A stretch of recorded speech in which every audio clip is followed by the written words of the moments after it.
Tonight on KGW News, protests shut down schools in St. Helens as two teachers face sex abuse charges. Why it appears school officials knew about some allegations well before police got involved.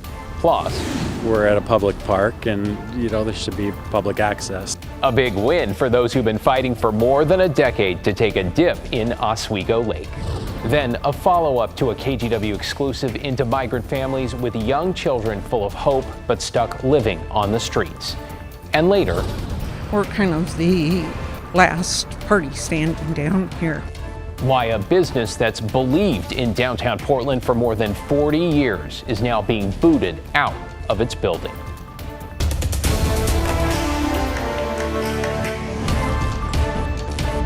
Thanks for joining us. I'm David Mulco. We begin tonight with that follow-up to a KGW exclusive that's had many of you reaching out to help after we found immigrant families, some with very young children, living on Portland streets. Blair Best went to talk to county officials to find out why.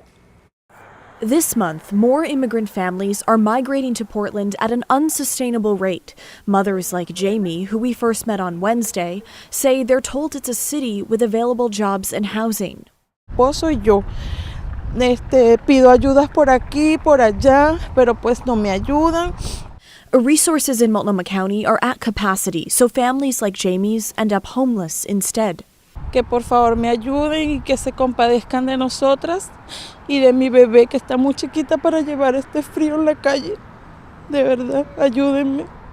We are working very hard to provide support and shelter for families. This is Rachel Pearl, the Deputy Director of Multnomah County Human Services, the group the county chair tasked with responding to arriving immigrants. We're working in partnership to ensure that families who arrive understand what resources are available. There really isn't a coordinated sort of entry process at this point in time. KGW found what ends up happening is families arrive at the airport, head to a nearby motel, where they're given a list of shelters, many with long wait lists, and handed tents and sleeping bags. On Wednesday, students at a Portland trade school built them this temporary shelter. Overall, it's a resource around family shelter issue. There are currently 3 family shelters in Multnomah County. The wait lists are more than 6 months long. Yeah, so we have limited resources and we're supporting as many families as we can with the limited resources that we have while we look to a longer-term solution, and that's the situation that we're in right now.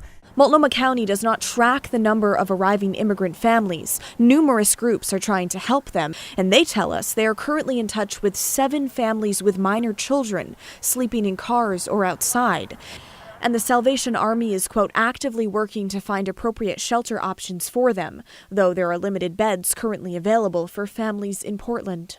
Nos habían comentado que como es ciudad santuario, podíamos conseguir un mejor bienestar para nuestra familia, trabajo, refugio. County officials are focused on trying to help and house all homeless families, including immigrants. They say it's not solely up to them to be responsible for what's a national crisis, and they look to the state as well. Today, Governor Tina Kotek's office declined our interview request. Blair Best, KGW News.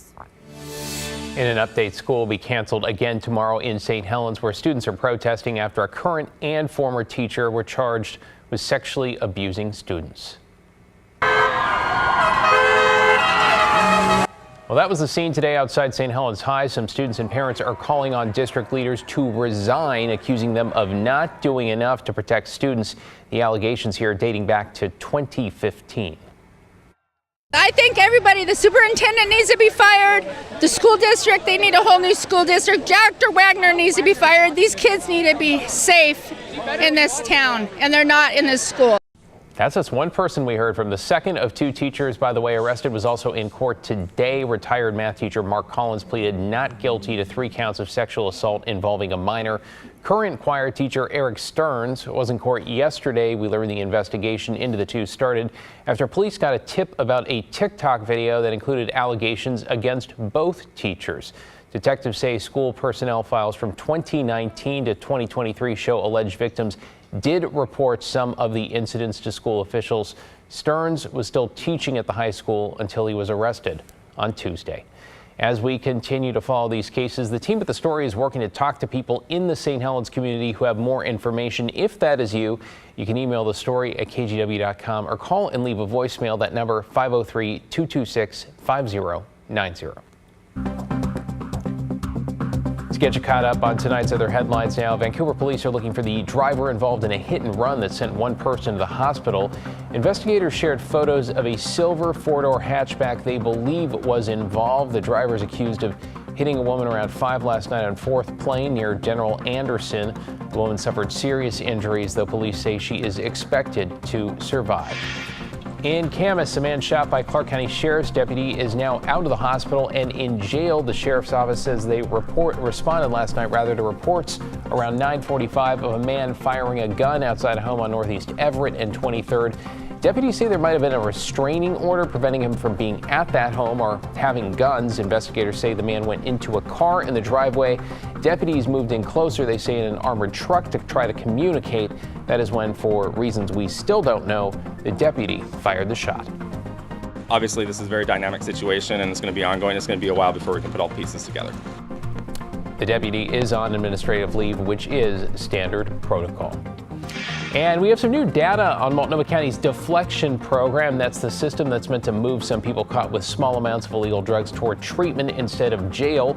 Portland Police reports since recriminalization in September, they have had roughly 225 interactions with 97 people going into deflection. 130 others who it appears did not qualify or choose deflection were taken into custody.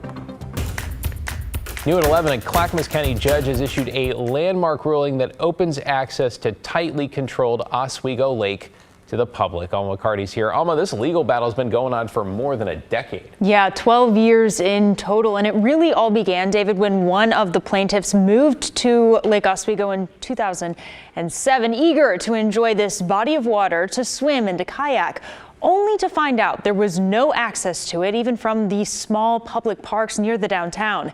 He didn't expect this to become a years-long fight. You know, maybe I was naive in the beginning and just thought that, it's a public lake, we're at a public park, and, there should be public access. So it seemed pretty kind of open and shut. But as Todd Prager learned, it was anything but, as his push for access became a years-long legal fight with the city of Lake Oswego and the Lake Oswego Corporation. It was just really important that the community understood that this is a public lake. There should be public access. There's rights to access. And of course, it's just such an Oregon thing that we have access to natural resources. It seemed like a natural issue. And this week, a Clackamas County judge sided with him, declaring that an ordinance banning public access to the lake through city-owned parks is illegal, and ordering the city to allow it here, Lower Millennium Plaza. It's like 9 to 12 feet of this portion of the stairs that is not within the railroad easement, and then that continues. This is all part of the property here. According to the judge, both Sunderleaf Plaza and Headley Walkway, separate parks on either side of this plaza, would still be restricted for now. Longtime residents living on the lake have never doubted its beauty or appeal. You would think after 36 years we'd be used to it and bored with it, but no, it's just beautiful. We're very fortunate. But Bill Newman says he's quite concerned about opening it up to the public. His main issues, water safety and water quality. It's the upkeep on the lake that we've paid over the 36 years we've been on the water. In the beginning, it was cheap. It was $400 a year, but now it's $2,000, I think. And it's for water quality and so forth. And these people aren't helping us share that cost. A spokesperson for the city of Lake Oswego told us they're reviewing the judge's opinion. Prager says he's looking forward to working with the city. Just a win-win for everybody and the community and the state as a whole. We think we can achieve that. I did also reach out to the Lake Oswego Corporation, which controls the lake and is collectively owned by lakeside property owners, for its take on the judge's decision. We have not yet heard back. David? Just have a feeling we're going to see a lot more canoes and kayaks out there the next sunny day. Thanks, Alma.